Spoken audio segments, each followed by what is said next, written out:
So I just spent part of my weekend out at my friend's property because they now have four cougar coming through their property. The neighbors have ended up with daytime attacks on their goats due to cougars, and just on Friday, one of my friend's hens disappeared in their front yard in front of him because a cougar nabbed her and walked off down the road with her. So currently, we've got to bring a hunter in. I've isolated three of the trackways. We already have eliminated one, because originally there were five cougar in the area. We eliminated one, the big male, last year. But the offspring and mom are kind of still a pain there.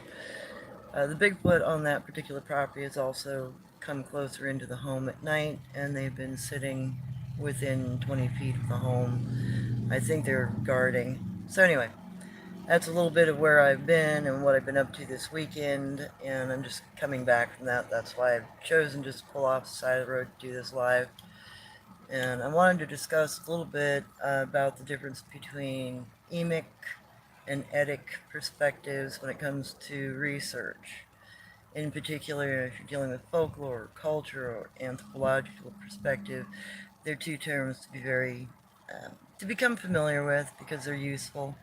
Helps you clarify in your own head, how to get through your own biases and opinions to actually separate that from your research and why that is important. And I've talked with both my old archaeological professor and my humanities professor and my folklore professor all in the past on this particular subject because knowing the inner and outer perspective culturally when you're doing research is valuable. Are you emic? Are you inside the culture? Do you have an internal cultural perspective? Do you live with these people? Have you interacted with these people? Have you achieved an understanding of their morals, ethics, codes, and beliefs? That's an emic perspective. You're inside the culture. If you're, well, emic, I believe is the correct pronunciation. If you're etic in your research, ETIC instead of EMIC, you are looking at the culture externally from the outside. You don't have any of the nuances of their beliefs, their social ideas, or constructs within their society. You are making assumptions based on opinions because of your observations. Yeah, acorn attack.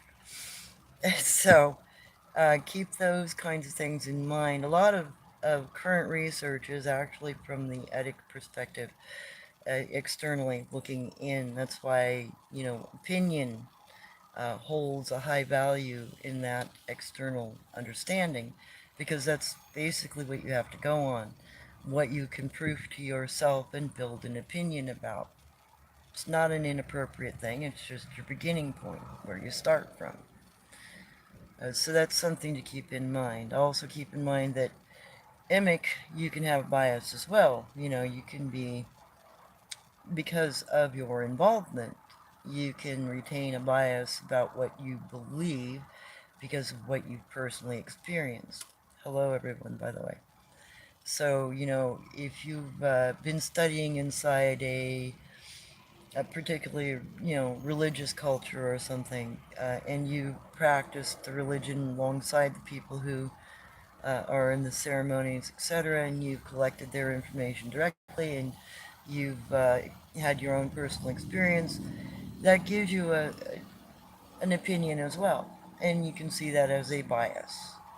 However, when you're thinking about research itself, you have to be able to keep your opinions and your biases to a minimum in order to remain neutral enough to give an overall perspective, your biases by going in and getting photographic proof, visual references, cultural references, interviews, close pictures, etc., and exploring that level in a way that allows you to pick out your social bias, modern bias.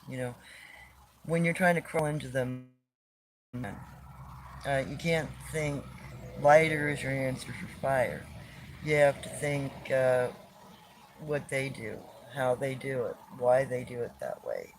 And if they walk you through the process or show you the process, firsthand knowledge. So that makes a huge difference. If I'm watching from a distance, I don't know what tool is being used. I do realize, oh, smoke occurs, there must be fire there. Oh, there, night falls, you see the fire, but that's still an external perspective. And yeah, I'm still dirty from the field because I had to do some bush crawling this morning before I left to go track down the hillside where the cougar was. What a pain. So, anyhow, excuse my look. Those are a couple of things to keep in mind when you're dealing with Emic or Etic. And me personally, with my Bigfoot experience, I have a more Emic perspective. I was brought up in the culture to a certain degree. I tested out in my adulthood ceremony of turnout within a setting, multiple groups of cryptids, and that was so that I could have an emic perspective. I could learn to trade, communicate, forage alongside, live around, and survive in that environment without danger. Now, that gives me a very different perspective on things. It also allows me to understand where the different creatures sit in their environment, and that's because I've lived with them in their environment for 7 months at a time. During my turnout, 7 months was supposed to be a year. It's actually more like 9, 10 if you include training and conflict in and out of the territory. Uh, Most people don't make it past 3 days. I'm really glad I made it as long as I did. My mom made it a full year. My grandmother made it longer. You know, each generation has its own obstacles. Mine was school and timing. But a lot of researchers have to rely on the etic perspective. They're not inside the culture. Unless, you've got cryptids that live on your property, that gives you a slightly more emic because you have a chance to interact, to be involved, and to allow the individuals next to you, your indigenous individuals living in your forest, to lead you into an understanding about them. And quite often, if you have a good relationship with different cryptids in your area, they will eventually teach you about their culture. They'll test you, they'll bring you in slowly.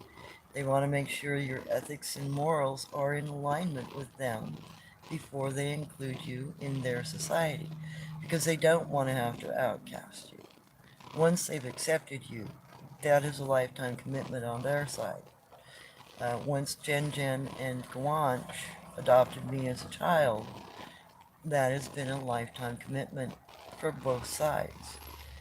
She relocated her entire family to come live where my mother was as my mother was aging, and it was to maintain a close relationship.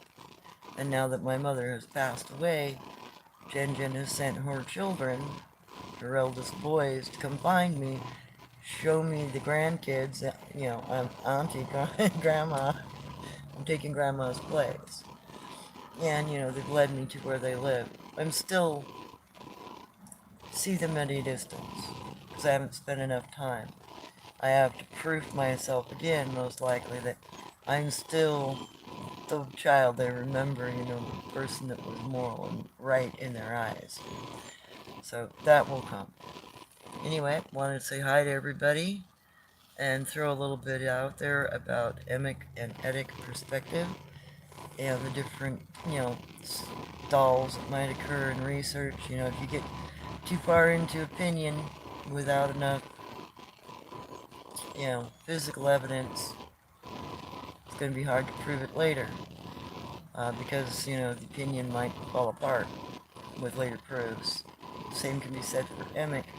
However, I think Emic has a slightly higher ratio of survival in the field of research concerning cryptids because there's lore that can be drawn from. she's complaining. She's been out all weekend with me, leashed because I don't want her off in the woods where there's cougar about. There are 4 of them in the area. So, I think Emic will lead to long-term foundations, a level of material that can be drawn on and proofed generationally down the road, whereas the other may fall apart more quickly generationally down the road as more solid ground evidence is found. Additionally, an Emic perspective could potentially look at cryptids as demons or just animals like other big primates, whereas the Emic perspective, understanding a little bit about the culture, the fact that they have language, that they write, etc., gives me a slightly different perspective on the inner workings of the particular cryptid groups. It's also why when I'm doing my videos, I try to walk you through my understanding, the grounds for evidence, what I've been told about it, why it's important to understand what we're seeing, what the different kana and kanji mean, what the little ground elements and the different markers and etc. mean. That gives you, as an observer, an emic perspective to the inner workings of their culture. Something that is being left out in other research because it doesn't go along with the general opinion, that they come off of spaceships or that they go through dimensions. So keep that sort of thing in mind too. Additionally, there's a lot of native lore about them, and some of it is an emic, and some of it is an etic perspective. It depends on the generation that the lore comes from, the level of interaction that the tribe had, the nature of the interactions that the tribe had. For instance, if the tribe was only ever attacked by red-haired giants, they're not going to have an emic perspective. They are going to have an etic opinion about their experience because that is what occurred. They were being pressured or they were pressuring another culture. Those 2 cultures clashed, which resulted in the annihilation of one of them. That's how etic life is. So kind of, just trying to give you a little bit of perspective on the inner versus outer, the advantages and disadvantages of both. I can become way too opinionated on my internal perspective because of my personal experiences. The same can be said for etic.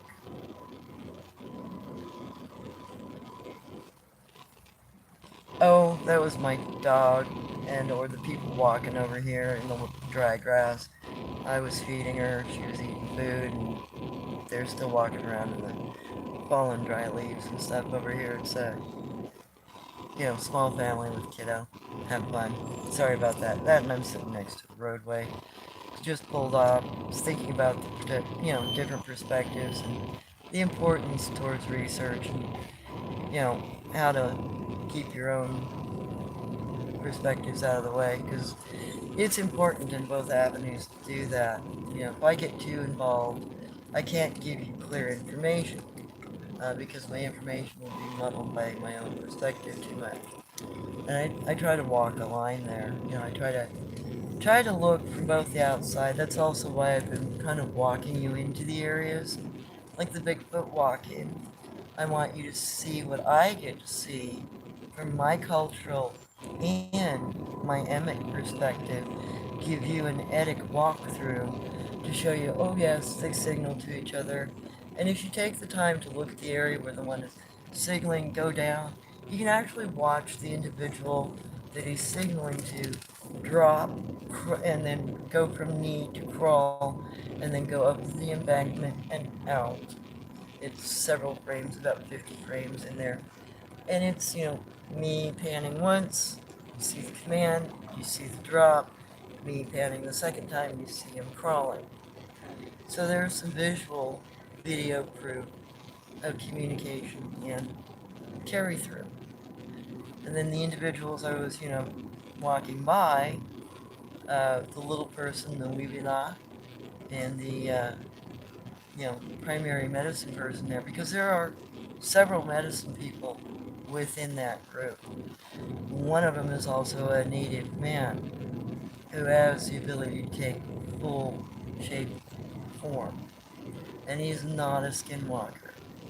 You know, having an Emic perspective on skinwalkers versus society people that change shape, I know that one is gained through religious cleansing, shamanistic understanding, guided through medicine man to learn to take a pure form.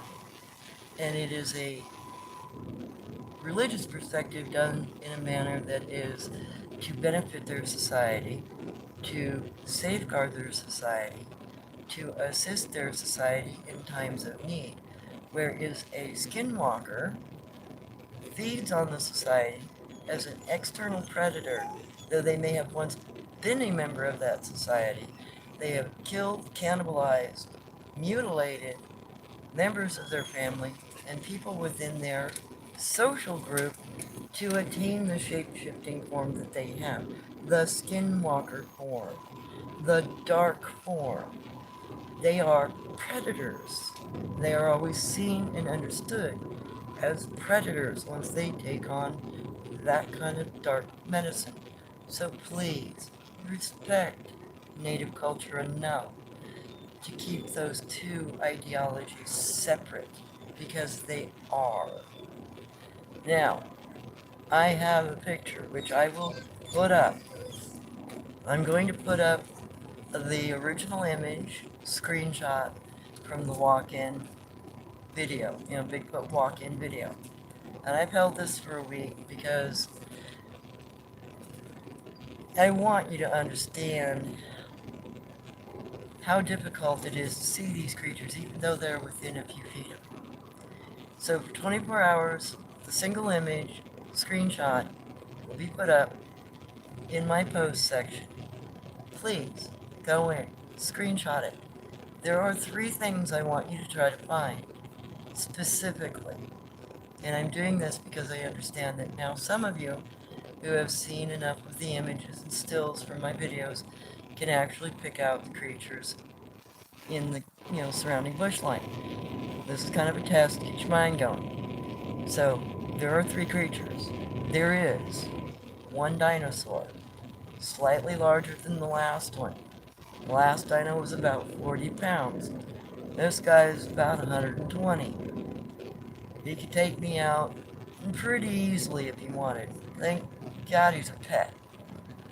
I don't get to see him very often, but I asked to see him. That's why I was able to get the picture of him. So, that is cryptid number 1. He is the largest creature in the scene. The second creature I want you to try to pick out is something he's looking at. A shaman. A jaguar shaman, to be specific.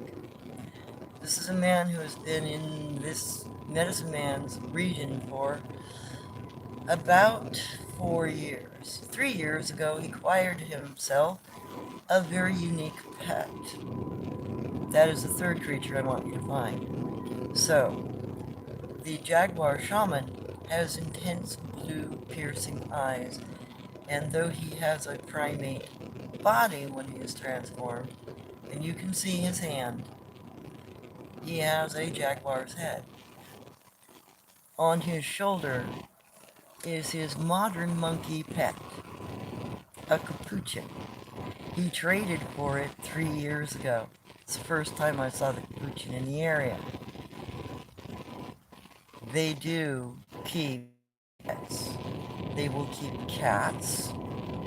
They do not keep dogs. They don't like dogs in their midst. They will keep bobcats, cougars, ancient cats. They'll keep muskrats, possums, raccoons, otters, weasels. They'll keep all kinds of things as pets. And they'll keep human exotic pets occasionally.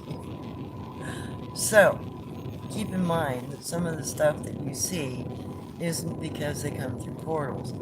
It's because they may have a trade route that goes down to Florida, or maybe have a trade route that goes near a pet shop or a university where somebody has freed an animal that is something that we might consider an exotic pet that never gets returned to, the college of origin or the particular pet store it was loosed from, or even the exhibit, the zoo that may have escaped from.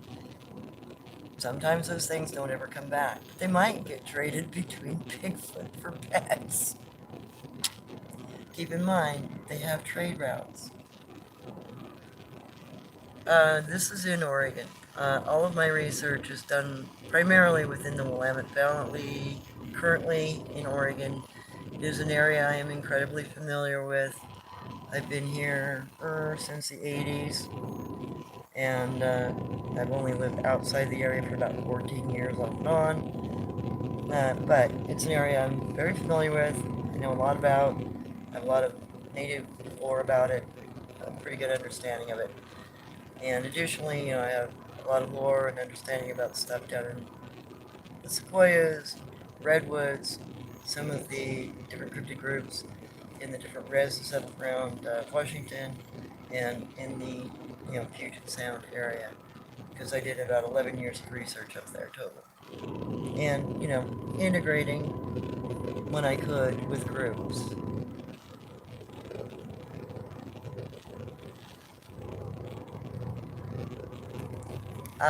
Electronic. Might be the fact that I'm kind of in a weird reception area. Oh, I am Lakota, primarily. Hunkpapa clan, meaning Snake Clan, with ties to the Thunderbird tribe through our forest brothers. The rest of the tribal people I'm related to are Maya on my grandfather's side. My native grandmother was part Nootka, part Lakota.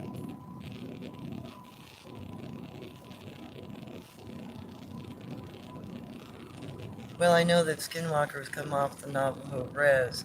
They were primarily due to two medicine people families that originally went AWOL, so to speak, and started practicing dark magics about, 200 years ago, and they haven't stopped. They continue to plague the tribe, they continue to feed upon them, and they continue to be a pain in the tuchus. Skinwalkers are typically not found outside of the Navajo res unless the individual has moved away from the reservation. They primarily stay in human form. They primarily integrate amongst you. They are your neighbor. They are your friend. They may even be your co-worker. However, there are not many that are off the res.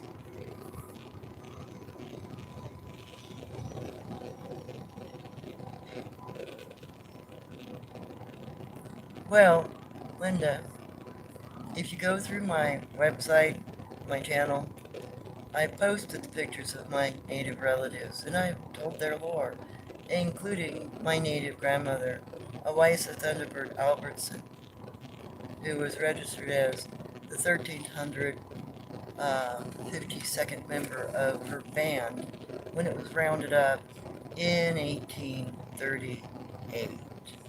So I've also posted all of that information. The tribe is very aware of me. They've interacted with me. You can even call the tribe. Pine Ridge Reservation is the individual tribe you would need to call in order to confirm that. You'd probably want to talk to my cousin, the survivor of the last surviving member of Sitting Bull's family. Awisa was his little sister, or a shawl woman, or brown shawl woman. She's within the tribal logs. Her lineage is still in the long count only. Go ahead and get that information. I know it off the top of my head because I know who I'm related to.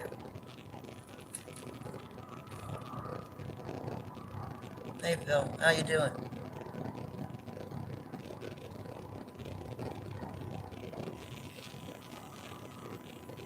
Okay, thank you, Weiss, for making that clear. Is there entities on par with Skinwalkers? Yes, there is lore about how the original Skinwalker humans came around. It was because of a wraith-like or crawler-like creature that still understood enough about geometric patternings, designs, and understandings of mathematical equations and tones and ways of thinking and magic. Now, there have been some sightings of a creature like that. It's a creature that doesn't add up. Now, native lore claims that those creatures were the ones that went into the Navajo res and took captives from medicine people families and converted them. So yes, it was another entity that actually started the process. The medicine men did not have enough power to stop it from possessing them. That is the problem. Skinwalkers are possessed. Shapeshifters are not.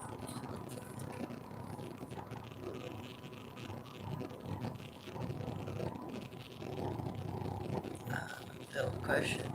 What can a person do to repel a skinwalker if encountered?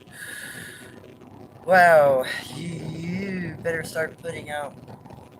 Well, what we had to do in order to get rid of the skinwalker on the res up north, and that was a Caucasian individual who had gone to the Navajo res, had learned to be a skinwalker from a medicine person there, and then joined the army.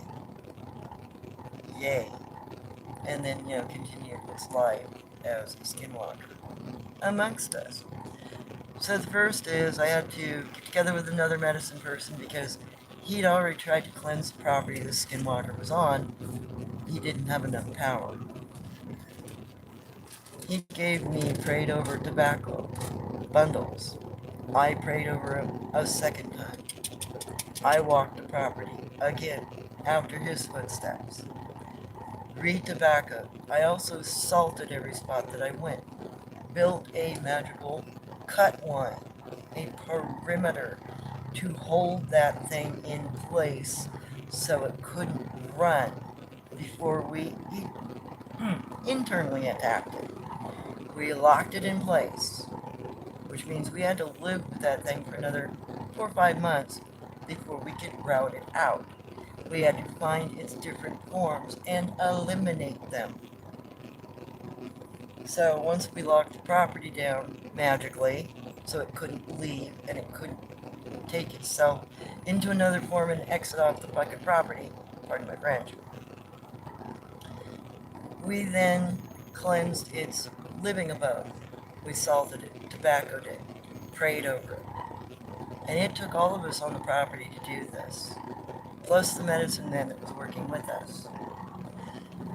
Once we were able to cleanse the individual's room, make them feel uncomfortable, he started jumping shape. He would try to escape the burning sensation, because that's what happens to a skinwalker when you salt their area and you tobacco it.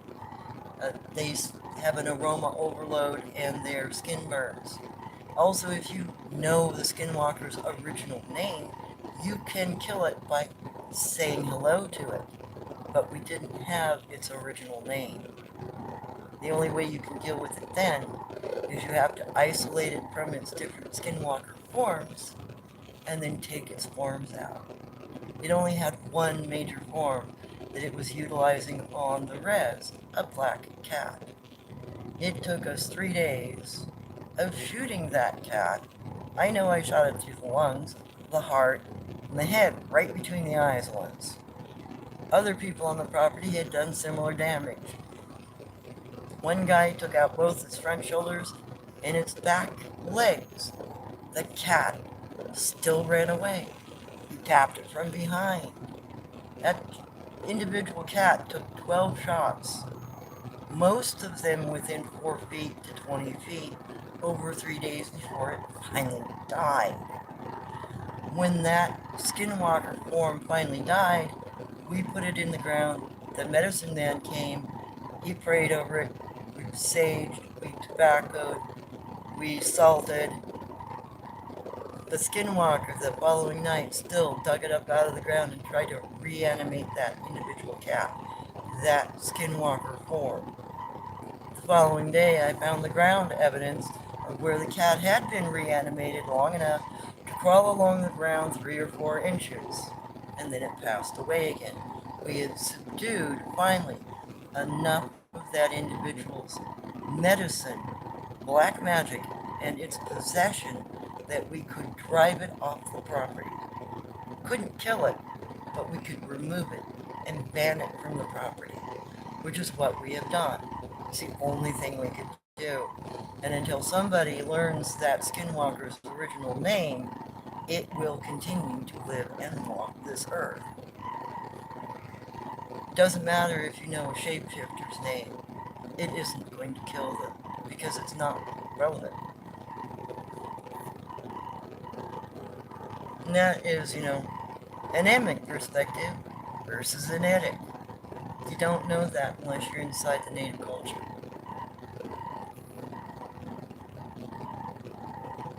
So I would say salt the hell out of the ground. Find yourself another medicine man if you're not strong enough to take it on. Isolate it, destroy it, kill its forms, and then drive it out if you don't know its name.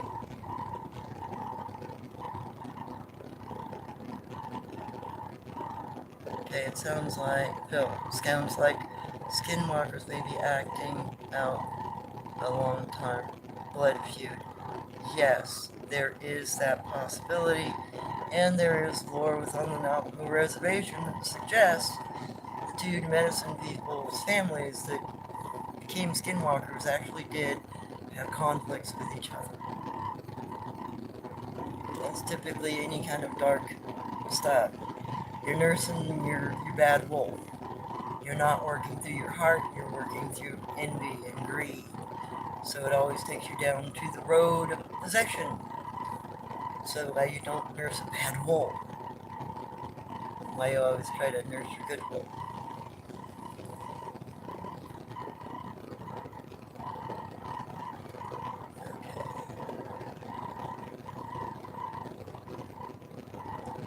Phil, there are local bands in my area that still act on blood feuds to this day. Oh yeah, there are some reservations, some tribal people that will carry that through past lives too.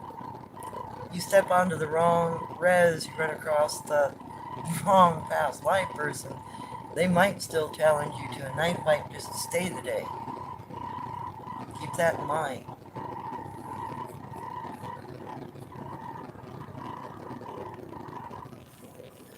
Oh my God, Phil, I'm so sorry you have a hernia. I will pray for you. That's not fun.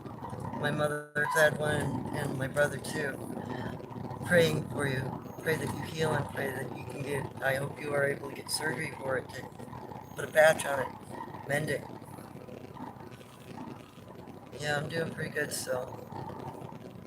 Question, Phil. Are firearms effective against skinwalkers? Firearms are effective against the shape-shifting creatures they can take the form of. They're not so effective against the individual themselves. Skinwalkers themselves, in human form, have been known to walk away like they've not been shot. Once you can separate them and get them into their form, into an animal form, you're going to have to shoot them a lot of times, but you can kill that form, which means they have to go back through the magic process to re-inhabit another creature of that same species, so they aren't able to get that form. It eliminates one of their skinwalker forms, and they can have several skinwalker forms. That's why the worry and concern over foxes or cats or coyotes or etc. Those are common forms that a skinwalker can take and do take.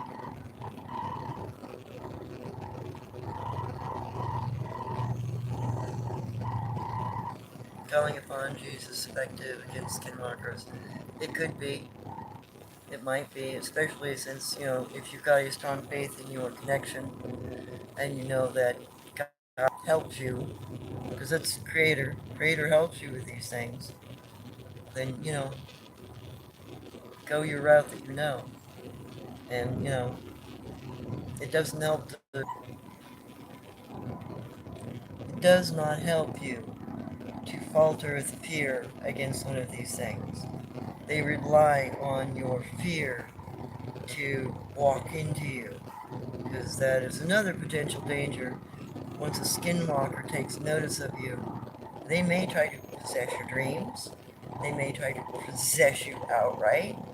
They may physically attack you. So, keeping your armor up and praying to your deity is about your best response initially. Until you have to, try to further protect yourself, remove it from an area, or eliminate it. And then you have to group together, is usually the very powerful, because it lived for many generations. They don't age or die once they take on a skinwalker lifestyle. That's the other issue.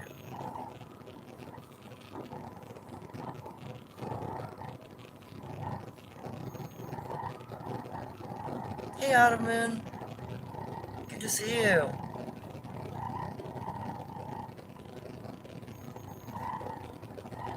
So, the ability to inhibit another from, say, species similar to werewolf lore. Yeah, inhabit. Yes, it is very similar to the werewolf lore. And that's kind of what makes me wonder about how much the werewolf lore might be another ancient form of leftover religion that we don't know about, potentially. Maybe we've been on the outside of that culture for so many generations, we don't know what it may have been originally. There are lots of things and points of view and avenues to consider, and until we've got proof, though, it's hard to pin those down. But the more you explore those ideas and concepts, the more likely you're able to find a relatable pattern or a possible connection, or even, eliminate them as connected.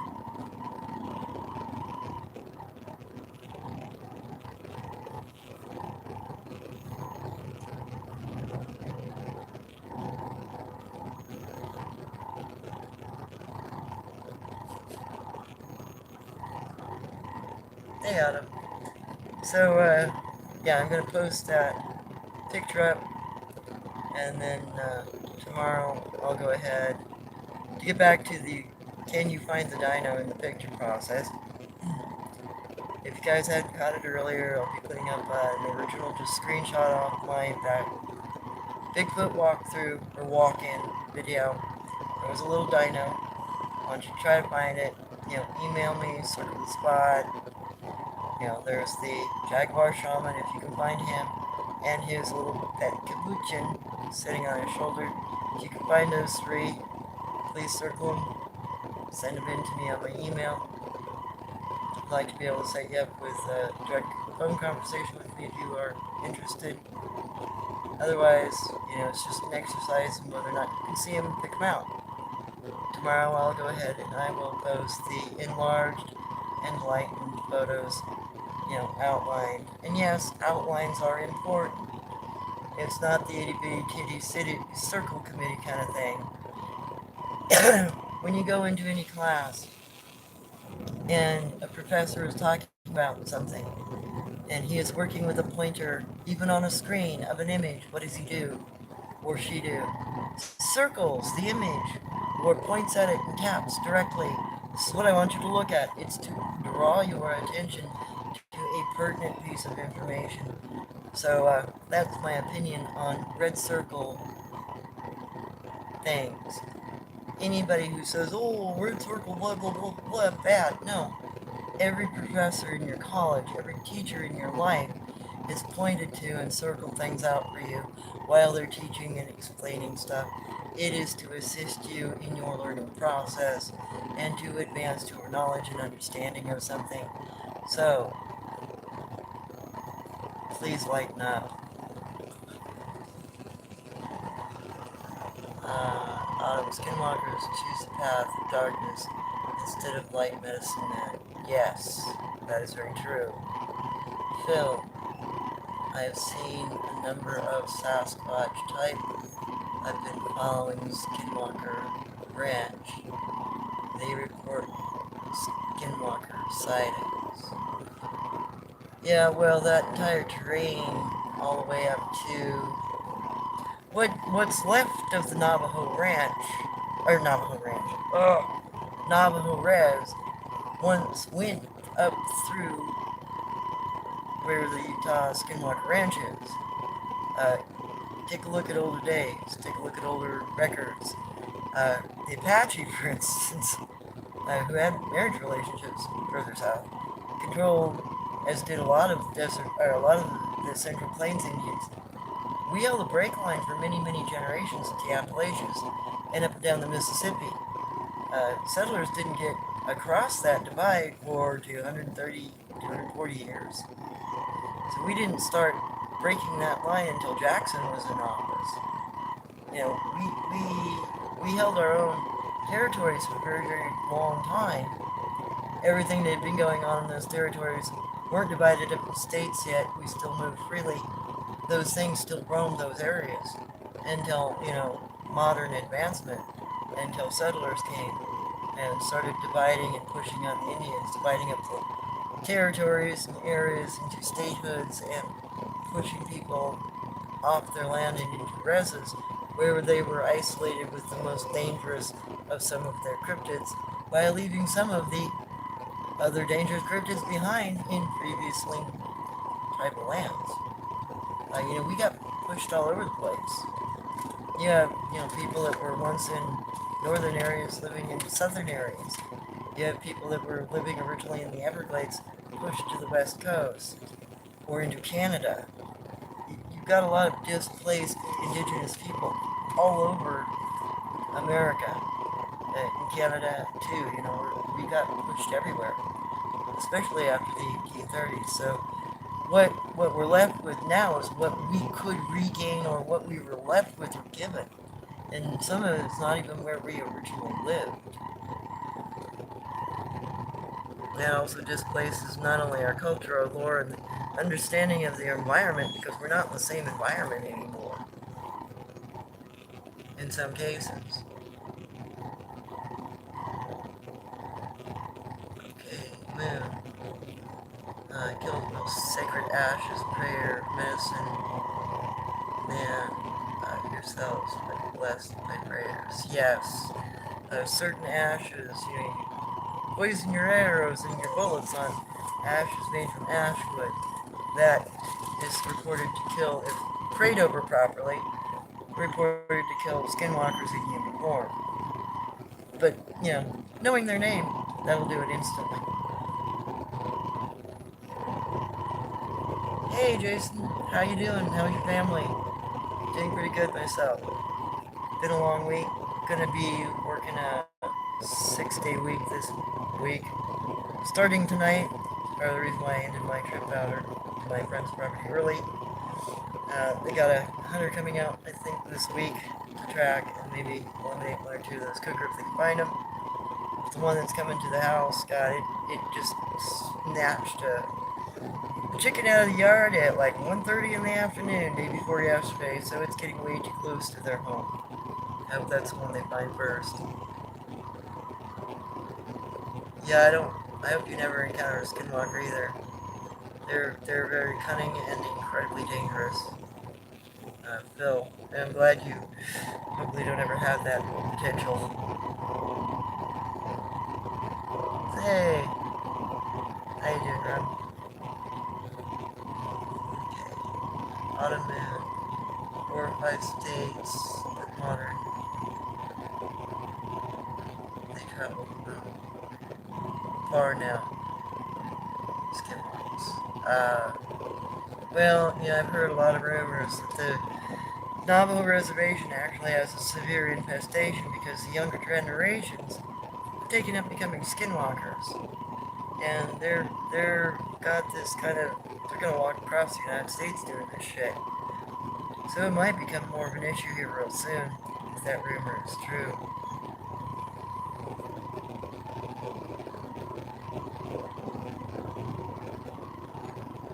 Yep, you are very correct, Phil.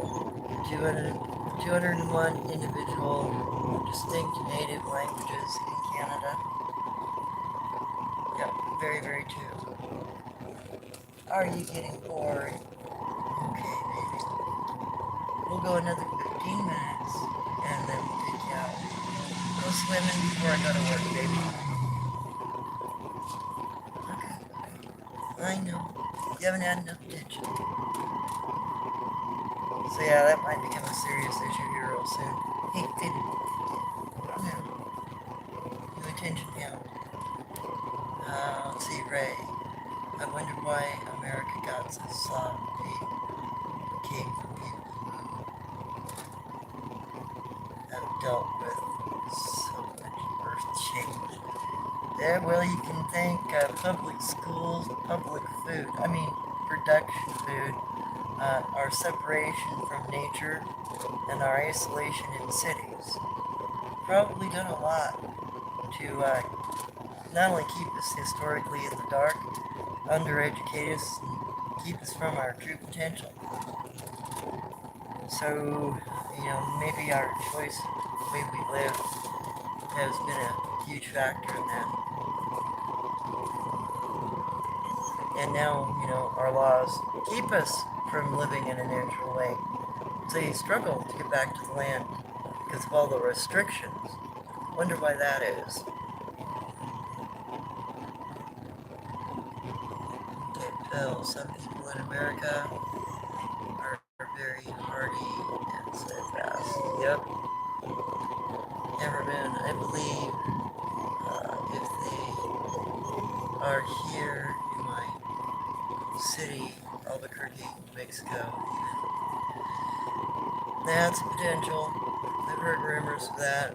But then, you look to some of the other religions of cultures, like, look to the New Orleans area. You got all kinds of lore about that region because of the religious practices there.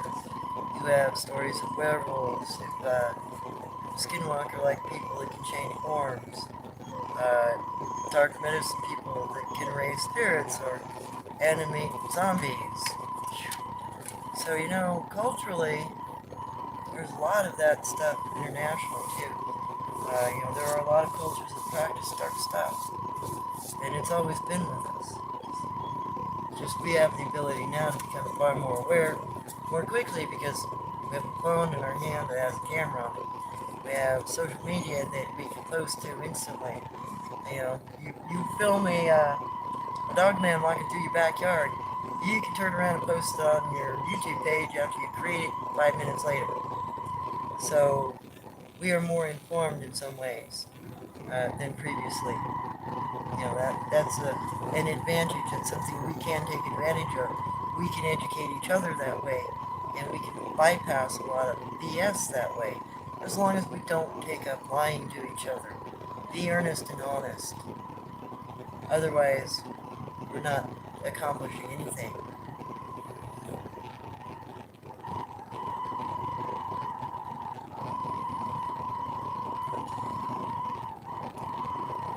Boom 2. Do you have any affiliation with them? No.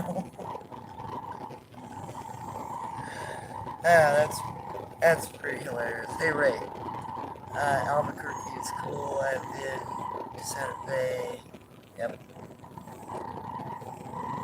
Vampires. Yep. Autumn Moon. There's Canada, Vancouver Island. They have a small population of vampires. New Orleans supposedly has a small population of vampires, according to local lore. While I was in Canada, one of the local vampires said hello. No, thank you. I didn't want to take my bunnies off her.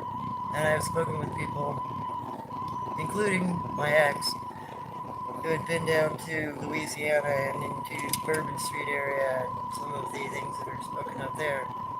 There are said to be vampires and werewolves in that region. lots of lore. Cajuns speak of it all the time. There are possibilities everywhere. Ray, Canadians believe in a single creator. Yeah, we call him the creator. In my tribe, they usually call him Uncle Tonka. Each tribe has their own name for the creator, but it's the creator. It's God.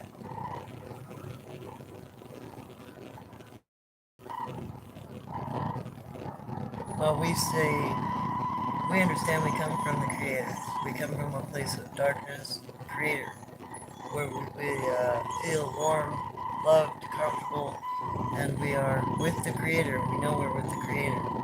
Then we come to here. We are born here to lead our life and to learn, to understand the perspective of the world. And then we go back to the creator. We go back to the Summerland if we've learned everything that we need to learn. Otherwise, we go back to the darkness of the creator, where we are warm and cherished and loved again. And then we may live another life or two. But eventually we go to Summerland. We don't really have an understanding of the place where hell is.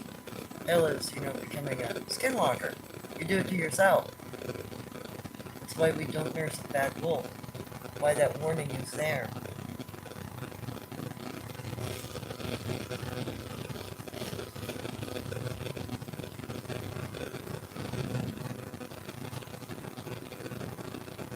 On a moon, voodoo, there's scary stuff in New Orleans, scary cryptids there, I bet. Oh yeah, a lot. And there's a long-standing practice of some of the voodoo down there.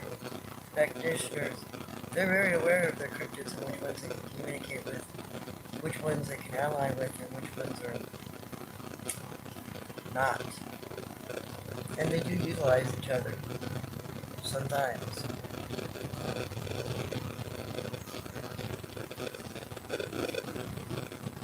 Yep, Victoria, BC. I lived there off and on with my ex-husband while he was still in the military up there at PPCLI. I lived in the Squimalt area right next to the base. In fact, it was one of the recommended base buildings that we were living in. They had the dog man that walked through it all the fucking time. Pardon my friend. On a moon. I believe you met the month. I swear it. See, I said it all. And I'm native. Oh, yeah, it's big. One of my Asian friends up there was very aware of the vampire in the area. Well, there's several actually, but one liked to go out. He would occasionally show up with a friend or two. And they would, always sit in a particular area and watch everybody come in and out of the particular club that they were at. Very translucent looking skin, very pale looking individuals. Very normal human other than that, except that you got a really creepy sensation off of them. And the one night that we went and they were there, one gentleman came over when everybody was away from my table and said hello to me because I was wearing fake bangs, and he asked me, would you like to make those real? And I immediately took the bangs out and I never put them back in again. Because, no, I am not interested in changing my eternal soul for eternal life and feeding off the life force of others. No, not good medicine.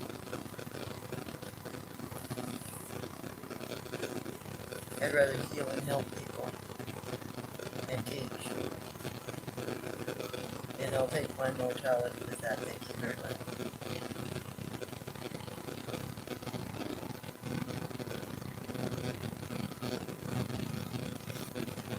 So I try to inspire people to embrace abundance, recovery, yep, activity.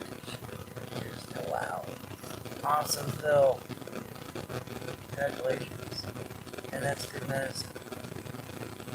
Great. The problem I have with the you can keep asking why and end up unassailable pretty quick. So true. So don't ask why, just do. And Bill, good to have one foot solidly in the grave these days. Yeah, unfortunately true. Bill, I think I saw one on BBC. Very, very pale, very thin, very overdressed, etc. Yeah, that sounds like it, because that's what they do. And occasionally they will ride ferries to have a meal. At least that's what some of the locals claim. You know, they'll take the longer ferry to go through international water, and, you know, on the other side, there's one less fish that gets off the boat. Because they don't always chat. Well, my doggo was about half enough of this. So I just wanted to give a little bit of a, thoughts on Emic, Etic, or Emic, Etic Perspective. You know, the things that you can do to realize your own bias or opinion while working with those forms and research. You know, isolate your own stuff out as much as you can, unless you can prove it somehow. If you can come up with photographic or visual proof, you can come up with ground score proof or video proof, then your bias isn't a bias, it's provable. Same with opinion. If you can prove your opinion enough times, it's proof. However, what is it proof of? Is it proof of what you assume it's related to? Or is it proof of something else going on in the same location of a target creature you're researching? Because there's also that possibility. There might be more than one thing going on in the same area. They may not be related. And that will help you maybe delineate differences, and allow you to separate. Is this really connected to the cryptid I'm involved with researching? Or is this a separate event that is also occurring in the cryptid's area? Is there a correlation between the two? Or is there no correlation? Are they separate completely? Hey, you're welcome. Anytime, Ray.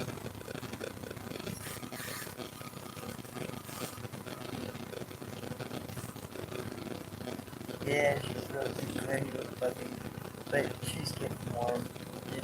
And I think it's starting to get to the low 80s here, so she needs to go for a swim. And I want to go get myself I don't know, banana split or something. Hanging out with a cougar all goddamn weekend, running through bushes. Okay. Like, thank you, man. And, so I feel something very off with this person and several others on that sailing. Yeah, sometimes they'll, from what locals have told me, and I saw one event of it one of the times I was on the international ferry. There were 4 of them on one of the ferries. It was creepy. I tried to stay indoors in a way and with a bunch of other people whenever I noticed them out foraging that way. Because it didn't really make you feel like you were trapped with a predator. It was creepy feeling. And so I completely sympathize and understand your experience, Phil. Because I've been there, done that, and that really does creep you out that way. Because you feel like something's really wrong here, something's really off, it's really not right, it's just not cool, get real antsy about it.